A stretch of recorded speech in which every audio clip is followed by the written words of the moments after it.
Salam Kerahiman. 11 Juni kita akan baca dari Diary 423. Kita mulai ya.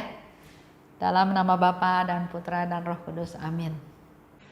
Kemuliaan kepada Allah di surga dan damai di bumi bagi orang yang berkenan kepadanya. Kami memuji Dikau, kami meluhurkan Dikau, kami menyembah Dikau, kami memuliakan Dikau, kami bersyukur kepadamu karena kemuliaan-Mu yang besar. Ya Tuhan Allah, Raja Surgawi, Allah Bapa yang Maha Kuasa. Ya Tuhan Yesus Kristus, Putra yang Tunggal. Ya Tuhan Allah, Anak Domba Allah, Putra Bapa. Engkau yang menghapus dosa dunia, kasihanilah kami. Engkau yang menghapus dosa dunia, kabulkanlah doa kami. Engkau yang duduk di sisi Bapa, kasihanilah kami. Karena hanya Engkaulah kudus, hanya Engkaulah Tuhan. Hanya Engkaulah Maha Tinggi, ya Yesus Kristus, bersama dengan Roh Kudus dalam kemuliaan Allah Bapa. Dalam nama Bapa dan Putra dan Roh Kudus. Amin. 423. Pujilah Tuhan, hai jiwaku, karena segala sesuatu, dan muliakanlah kerahimannya, karena kebaikannya tak berkesudahan. Segala sesuatu akan berlalu, tetapi kerahimannya tanpa batas dan tanpa akhir. Sungguh, kejahatan akan berakhir, tetapi kerahiman tidak mengenal akhir. Ya Allahku, bahkan dalam hukuman-hukuman yang Engkau turunkan atas bumi, aku melihat lubuk kerahiman-Mu, sebab dengan menghukum kami di bumi, Engkau membebaskan kami dari hukuman abadi.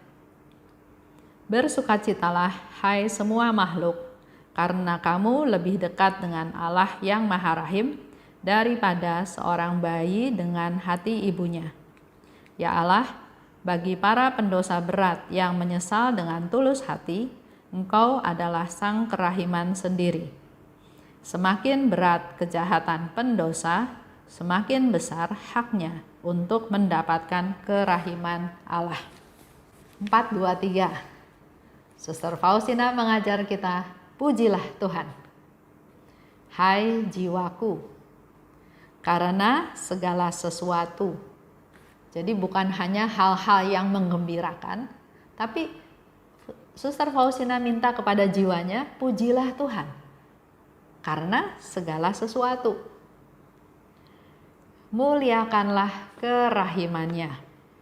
Karena kebaikan yang tidak berkesudahan, ya. Jadi ayo kita mulai doa-doa pagi kita dengan pujilah Tuhan, hai jiwaku, atas segala sesuatu. Muliakanlah kerahimannya, karena kebaikannya tidak berkesudahan.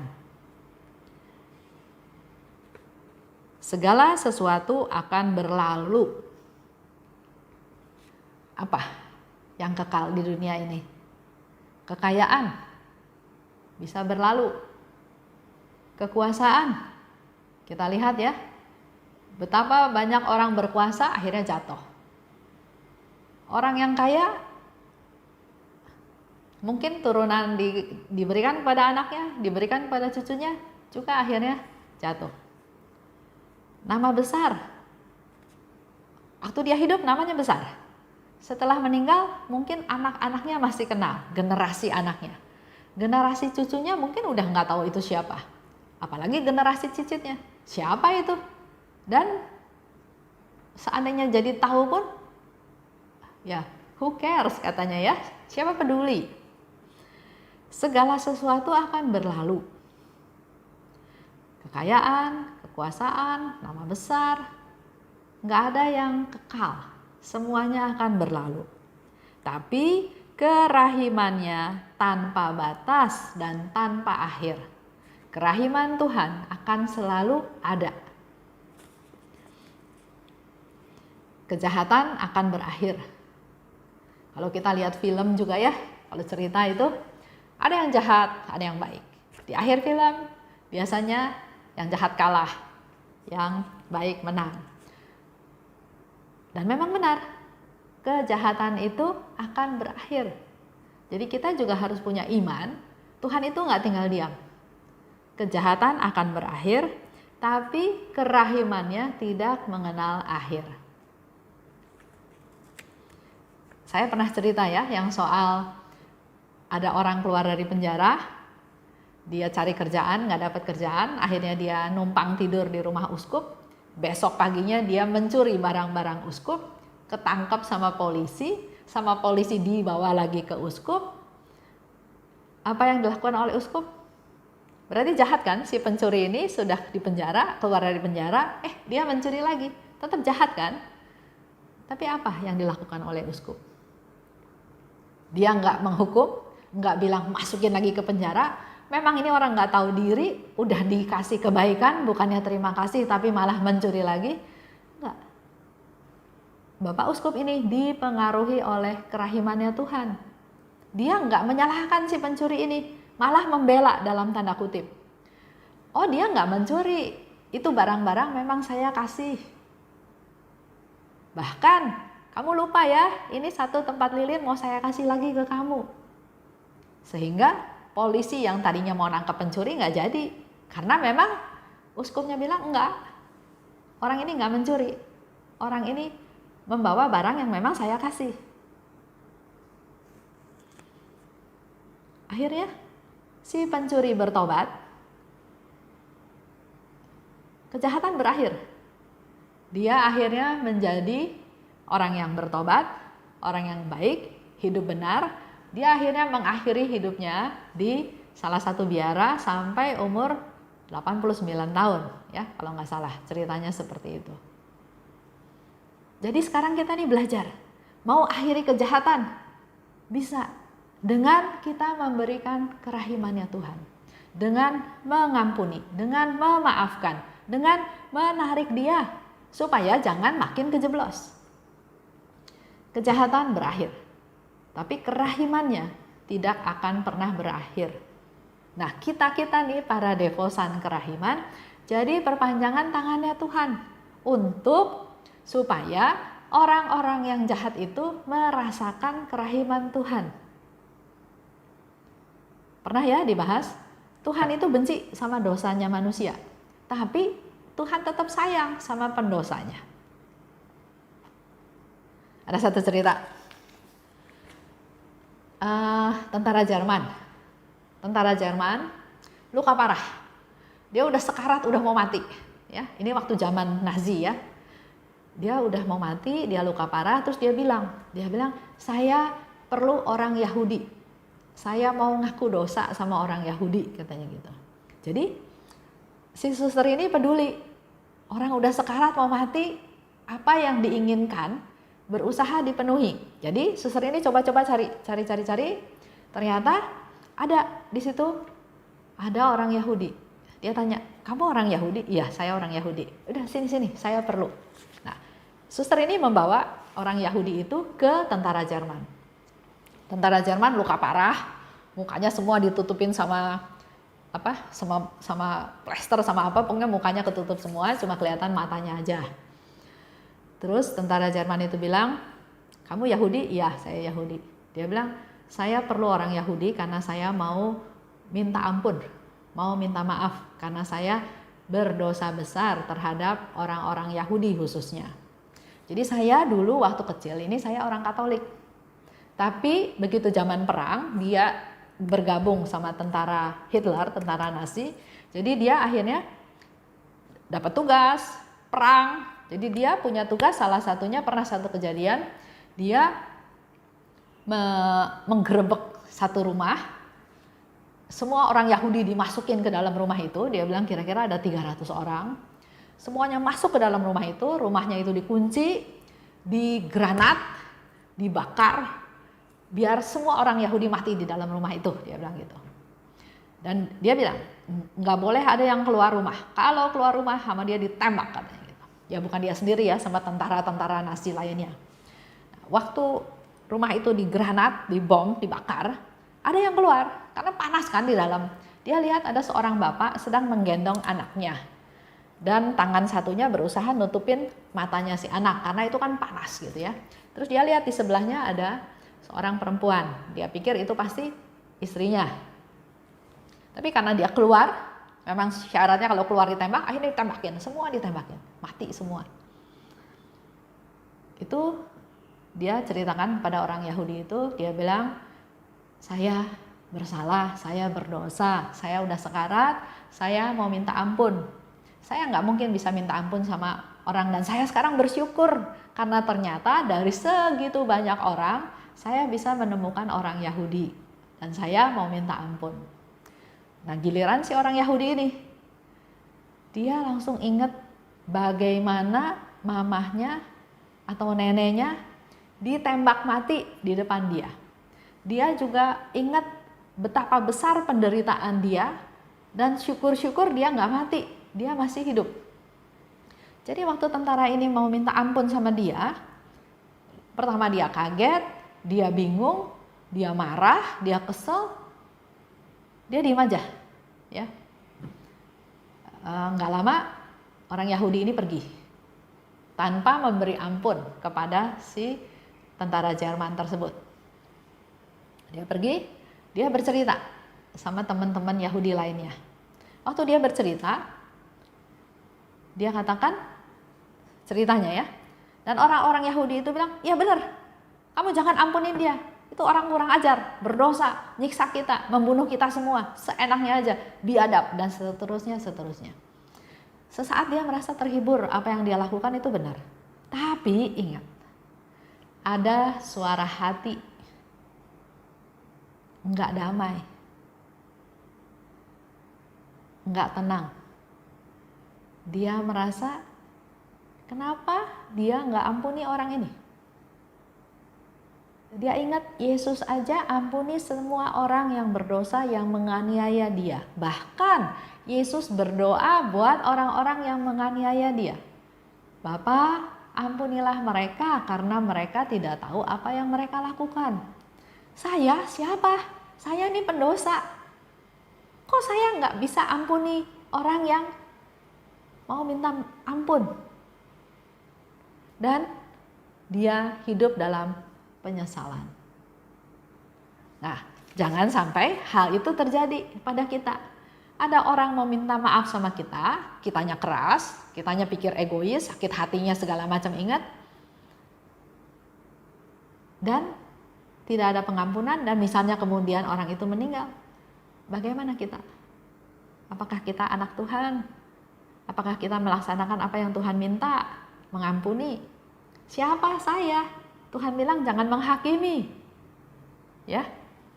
Kita belajar dari cerita-cerita tersebut. Dan Faustina katakan lagi, engkau menghukum kami. Dengan menghukum kami di bumi ini, engkau membebaskan kami dari hukuman abadi. Jadi kalau kita di bumi ini mengalami penderitaan, itu enggak ada yang sia-sia. Waduh, hidup saya kok susah terus ya, orang lain kok hidupnya enak ya. Ada satu cerita, ada satu ibu bilang sama saya gini, dulu waktu saya belum bertobat, hidup saya kok enak ya, nyaman-nyaman aja. Nggak pernah pikir susah, nggak pernah mengalami kesulitan ini, kesulitan itu. Tapi begitu ikut Tuhan, kok kayaknya semua serba susah. Hidup jadi susah. Sedangkan saya lihat orang lain yang nggak cari Tuhan, hidupnya makin makmur. Karena si ibu ini dulu ceritanya suka pergi ke Gunung Kawi. Dia cerita bahwa mereka berdua sama-sama ke Gunung Kawi. Nah si ibu ini sudah bertobat, sedangkan temannya belum, tapi hidupnya makin makmur. Kok dia yang udah ikut Tuhan, bukannya hidup senang, malah hidup susah. Terus saya bilang, nggak tahu ya dapat pencerahan dari mana, tapi saya bilang, loh ibu, mungkin Tuhan lagi membersihkan ibu tuh luar dalam.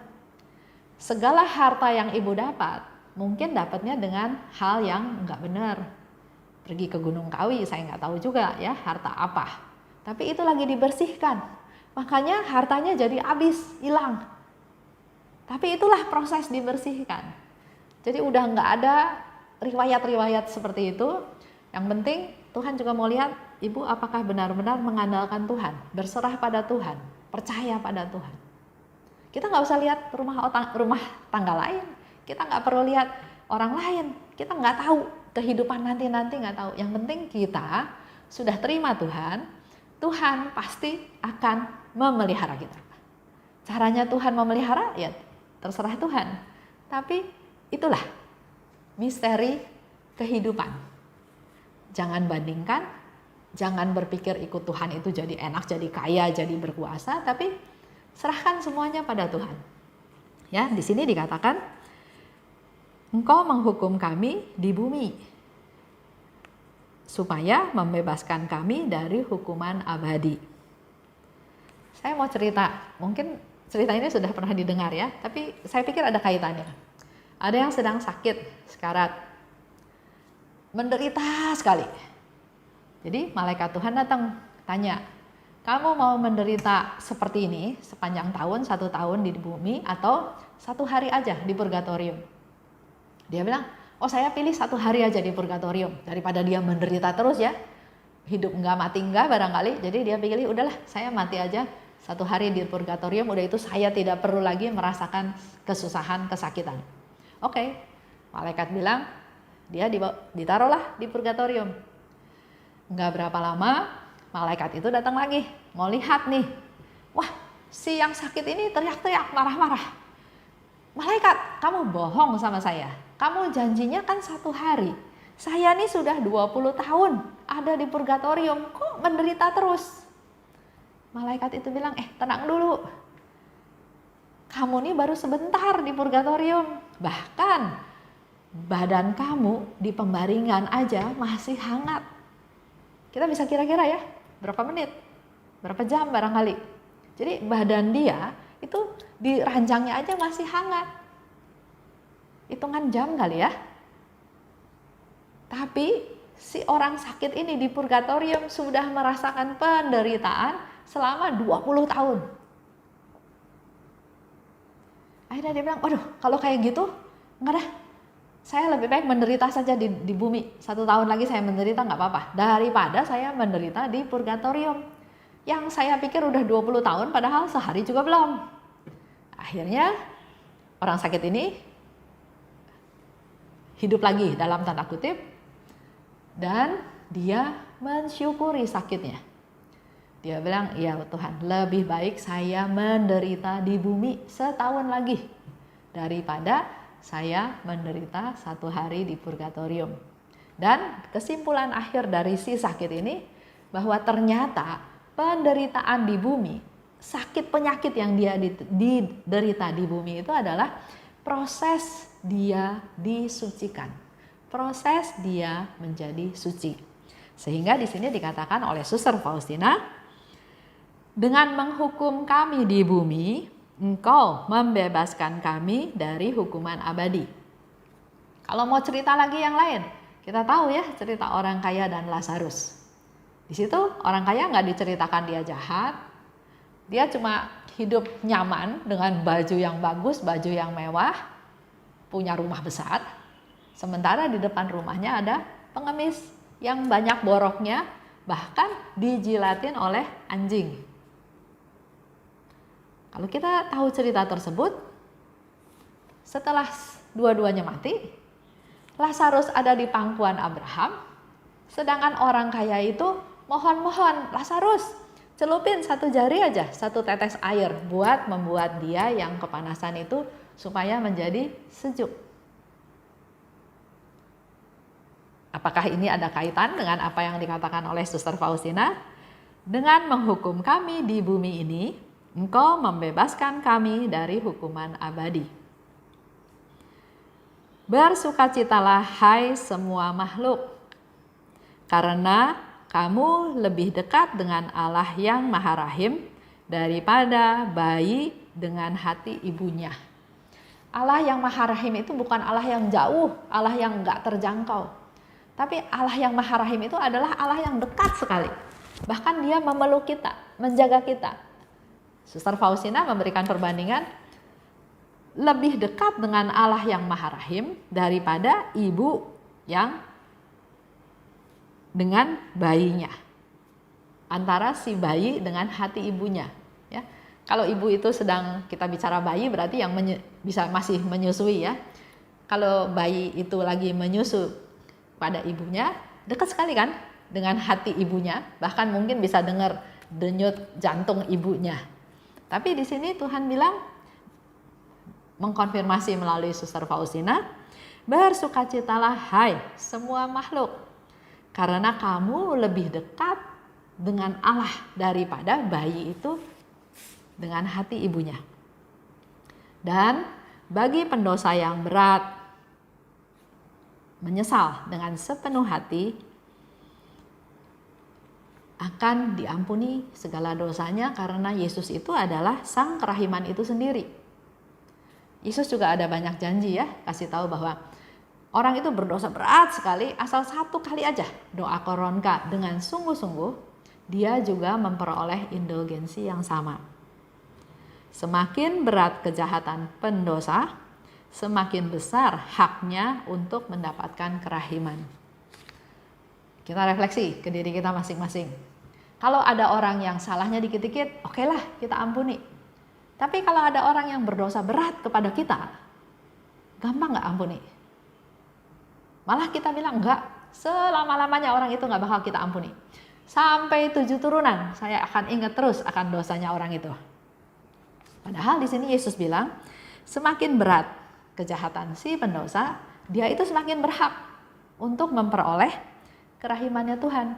Kita sudah berdevosi kepada kerahiman ilahi. Kita yang harusnya mewartakan kerahiman Tuhan. Tapi kita yang gak mau ampuni dia. Kita yang memblokir, membuat benteng. Padahal Tuhan bilang, dia loh yang lebih berhak untuk kerahimanku daripada engkau. Nah, jangan sampai hal ini tanpa kita sadari kita lakukan. Semakin besar dosa orang itu, semakin dia berhak menerima kerahiman Tuhan. Semakin orang itu berdosa kepada kita, semakin kita harusnya berdoa buat dia supaya dia juga bisa merasakan kerahimannya Tuhan. Kita coba ya, kita berusaha.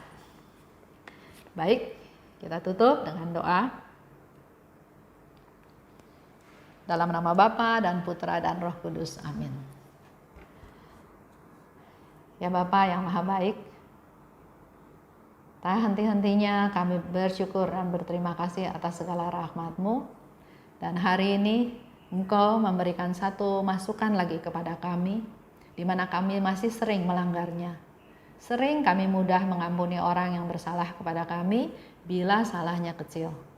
Tapi kalau salahnya besar, maka sulit sekali kami mengampuni mereka. Bahkan berharap terjadi sesuatu yang tidak baik. Ampuni kami Tuhan, kalau kami masih melakukan hal tersebut. Sekarang kami diingatkan kembali oleh-Mu Tuhan, bahwa semakin besar dosa orang itu, semakin dia berhak atas kerahiman-Mu. Dan kami yang sudah Engkau pilih Tuhan menjadi rasul-rasul kerahiman-Mu, harusnya bisa menjadi perpanjangan tangan-Mu untuk mewartakan kerahiman-Mu.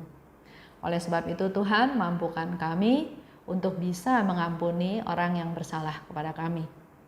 Semakin mereka berdosa, semakin mampukan kami Tuhan untuk bisa mengampuni mereka. Beri kami kekuatan, beri kami rahmat-Mu.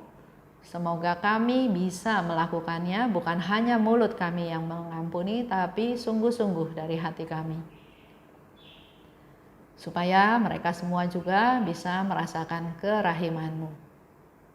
Bunda Maria, Bunda kami semua, Engkau tahu kelemahan kami, ketidakberdayaan kami. Oleh sebab itu, berdoa syafaatlah untuk kami ya Bunda, agar kami juga bisa melaksanakan perintah-perintah Putra-Mu Tuhan kami Yesus Kristus, untuk bisa mengampuni orang-orang yang bersalah kepada kami, terutama orang-orang yang sangat menyakiti kami. Terimalah salam kami ya Bunda. Salam Maria, penuh rahmat, Tuhan sertamu. Terpujilah engkau di antara wanita, dan terpujilah buah tubuhmu Yesus. Santa Maria, Bunda Allah, doakanlah kami yang berdosa ini, sekarang dan waktu kami mati. Amin. Dalam nama Bapa dan Putra dan Roh Kudus. Amin. Salam kerahiman.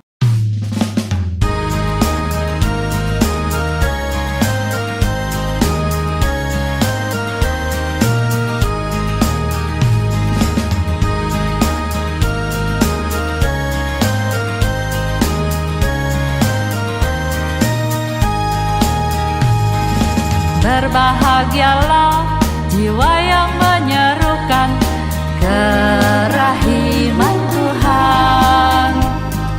Jiwa itu akan dibela oleh Tuhan sebagai kemuliaan-Nya.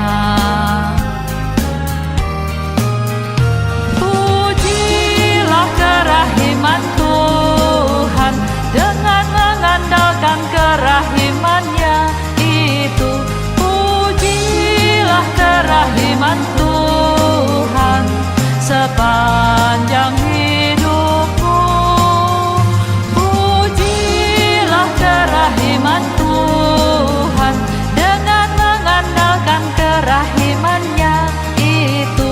Pujilah kerahiman Tuhan sepanjang hidupmu.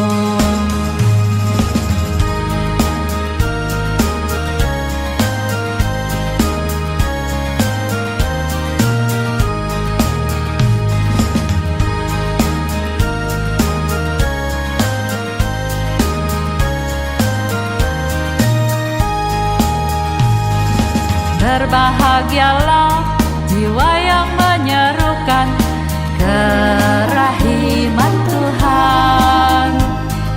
Jiwa itu akan dibela oleh Tuhan sebagai kemuliaan-Nya.